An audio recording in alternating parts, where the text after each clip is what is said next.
Hello. Engineering the driver.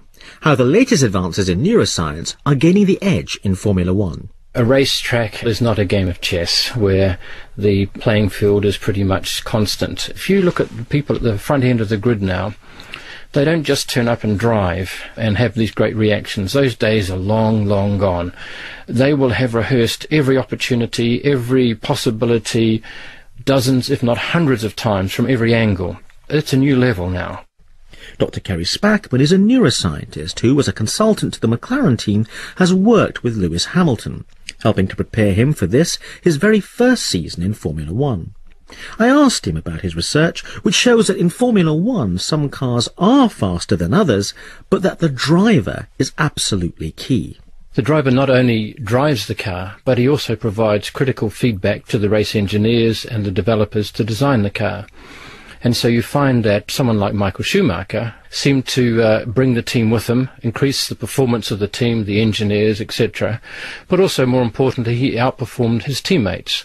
So he was a very vital part to the performance. In fact, your research suggests that there's quite a large amount of variability amongst drivers, even at the elite end. Yes, if you look at the telemetry data, for example, from different drivers, you can almost identify which driver is driving based on their telemetry. They leave a signature behind of their driving. And the key for my research is being able to say, well, what is the optimal driving style? It's almost like most people learn their skill as a race driver by trial and error. And then evolution or natural selection picks out those that are better. And often they arrive at the elite level pretty much with their skills honed by chance. My idea is to break down their performance into subcomponents, analyze it, and see what you can improve. When you're breaking down performance, it would depend on things like reaction time. Surely a lot of that is genetic, or in some sense biological. A person's innate upper limit of their reaction is pretty much fixed by their biology. However, my reaction times compared to Michael Schumacher's are almost identical in a simple visual reaction test. To drive a race car, however, Schumacher will react a lot more quickly to a particular event in the car than I will, because he has a much more complex way of analysing the situation. Let me put this in terms for you in tennis. If I face Roger Federer serving a ball to me, you video the action of the ball coming towards me, and I'm allowed to stop the ball on the video when I can tell whether it's a forehand or a backhand. On average, a person like me who's just a weekend tennis player will probably pick up whether it's a forehand or a backhand by the time the ball gets to the tennis net. If you do the same exercise with exactly the same video footage with someone like Andre Agassi, he will be able to stop the videotape just before Federer hits the ball. In other words, before he's even served.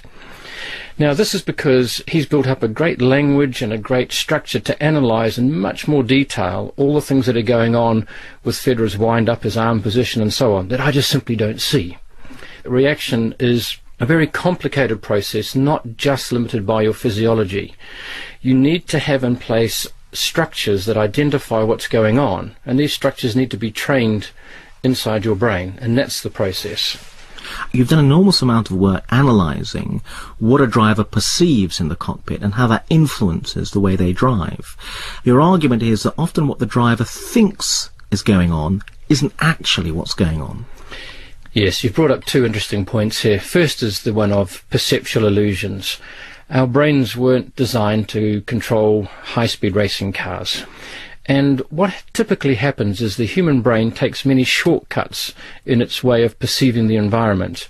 Unfortunately, some of the shortcuts are exactly the opposite of what happens in reality. And so a driver will feel something, he'll say, oh, that feels much faster in the car, when in fact it's slower. It's an illusion. In this case, I call it a motion illusion, whereas we're all quite familiar with visual illusions. But the same thing happens. I did some work many, many years ago with professional test drivers, and we got them to tell me what happened in a particular car in a particular manoeuvre. Most of them would pick up one or two small details. We then repeated the exercise with 3 times world champion Sir Jackie Stewart. After a manoeuvre called the double lane change, which lasts for about 1.5 to 2 seconds, Jackie then talked for probably a quarter of an hour about what the car did. And I was absolutely gobsmacked. I recorded everything on video, and then when I replayed it back and looked at the data and the telemetry recorded off the car, it was clear he'd picked up absolutely everything that was happening. He was able to absorb in 1.5 to 2 seconds something that would take him 15 minutes to articulate. So if you can increase a person's ability to perceive what's going on, they have a richer grammar, a richer language in their brain to identify what to do next. And this is what gives them elite performance. But how do you do that? How do you help a driver improve their perception and get past the illusions that their brain is showering them with? What you need to do is, first of all, mathematically analyze what is going on in the physical event. Then you try and break it down into subcomponents yourself. Then you try and point out those subcomponents to the athlete. And it's a matter of increasing their sensitivity by gradually exposing them to more and more fine detail. By bringing out the details in more finer and finer structure, you increase their grammar of motion. A lot of that relies, though, on conscious awareness. Surely a lot of what's going on is pre-conscious or subconscious, particularly with very fast stuff. And isn't there a limit to what you can do in terms of accessing that and getting them to articulate what's going on? You start off with the conscious stuff because that's the way you can analyze things and break it down and understand it. But conscious processing is very, very slow and far too slow for sports. So you've got to take the conscious analysis and then somehow put it into the pre-conscious, unconscious parts of the brain, because it's only when it gets to that level that the player can play automatically, smoothly and quickly. And is it part of the trade secret, which is why you can't elaborate a little bit more about what you're doing to help make that happen, accessing the pre-conscious or the unconscious? Yes, I think part of it is something that's sort of confidential, but in broad terms, if you put a person into a state where you've effectively switched off reality from around them, in other words, you've got them into an almost hypnotic state, and I hate to use that word because then people have preconceptions of what that means, but you effectively turn down the physical world, make it very much like they're living in a virtual world. You can then get them to rehearse the detail that they see, perceive, the actions that they perform.